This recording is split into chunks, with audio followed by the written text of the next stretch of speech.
Just wanted to briefly record a little video here. It's about healing. In 2 Kings, chapter 5. We'll be starting with verse 9. And to give a little context, this is about the Syrian military commander, Naaman. He had contracted leprosy, and he learned from his Israelite servant that God could heal him. So he went to Israel seeking the prophet. I mean, he went to the king first, but he went to the prophet next, the prophet Elisha.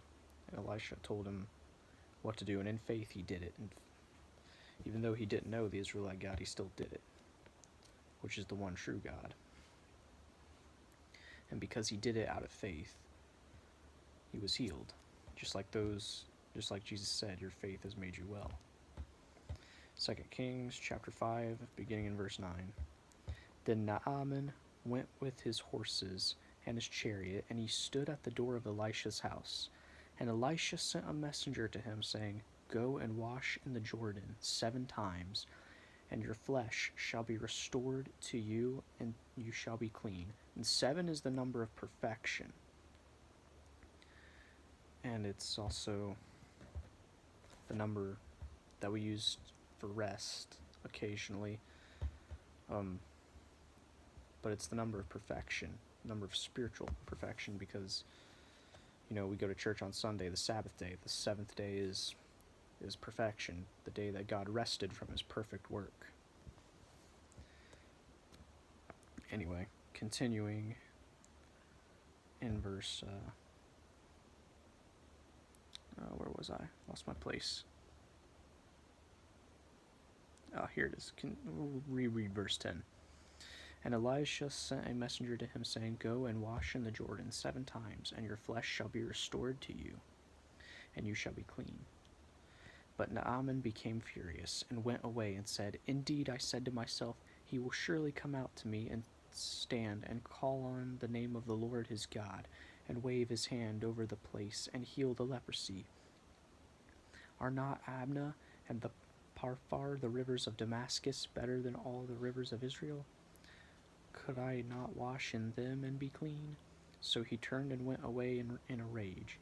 And his servants came near and spoke to him and said, My father, if the prophet had told you to do something great, would you not have done it? How much more then when he says to you, Wash and be clean? So he went down and dipped 7 times in the Jordan, according to the saying of the man of God, and his flesh was restored like the flesh of a little child, and he was clean. Flipping over to Matthew chapter 8, beginning of verse 1, where Jesus himself cleansed a leper. When he had come down from the mountain, great multitudes followed him, and behold, a leper came and worshipped him, saying, Lord, if you are willing, you can make me clean. Then Jesus put out his hand and touched him, saying, I am willing, be cleansed. Immediately his leprosy was cleansed, and Jesus said to him, See that you tell no one, but go your way and show yourself to the priest, and offer the gift that Moses commanded as a testimony to them. See, Jesus did something very brave. Of course, he was God, fully man, but yet fully God. When he touched that man, he was healed. And the man said, If you are willing, you can make me clean. Jesus said, I will be clean. As he touched the man, and immediately the man was healed. He had so much faith in Jesus that he sought Jesus out to receive healing. And Jesus, being confident and knowing that his Father was with him, that his Father was blessing the work of his hands, just touched the man, a man that nobody was brave enough to touch. Something that a lot of us are afraid to do today, not just with leprosy, but any diseased person nowadays. And I'm not saying, to just go out and do risky stuff, I'm not saying that, but what I am saying is Sometimes our fear can get in the way of our faith. And sometimes our doubt can too. The doubt that God can hear us. Like Naaman, he was doubtful, but he still had faith that the Israelite God was real, the one true God. And he was healed. See, the same God of the Old Testament was very much capable of healing in the New, and we're still living in that covenant now.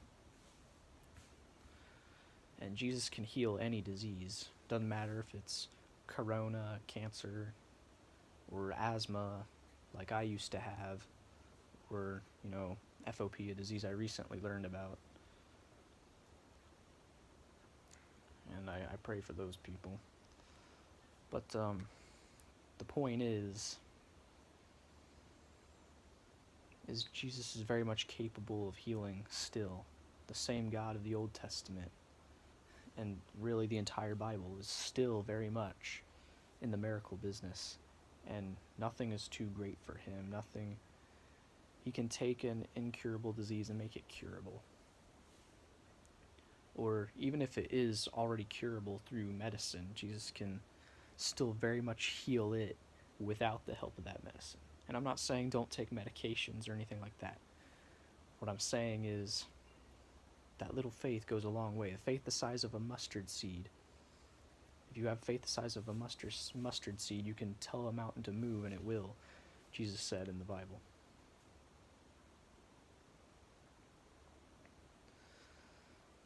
There's very little reason to be afraid when God is with us, and there's so much fear in the world going on right now.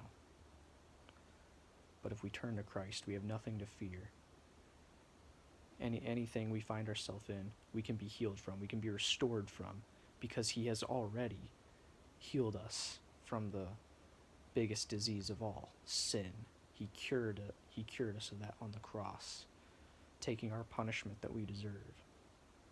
And even though we still struggle with sin, we are still free from the condemnation of it, because we are credited with his righteousness.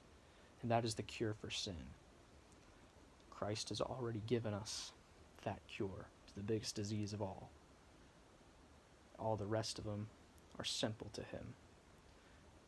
Does he always heal right away or at all? No, not always. But he will still look after you, and he still loves you despite it. Because sometimes the things that happen can become a testimony, no matter which way they happen.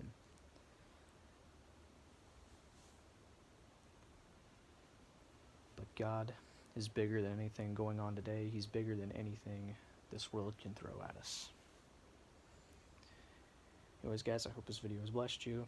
I'm sorry it was kind of off the rails, but I'll see you in the next one. God be willing. God bless you all.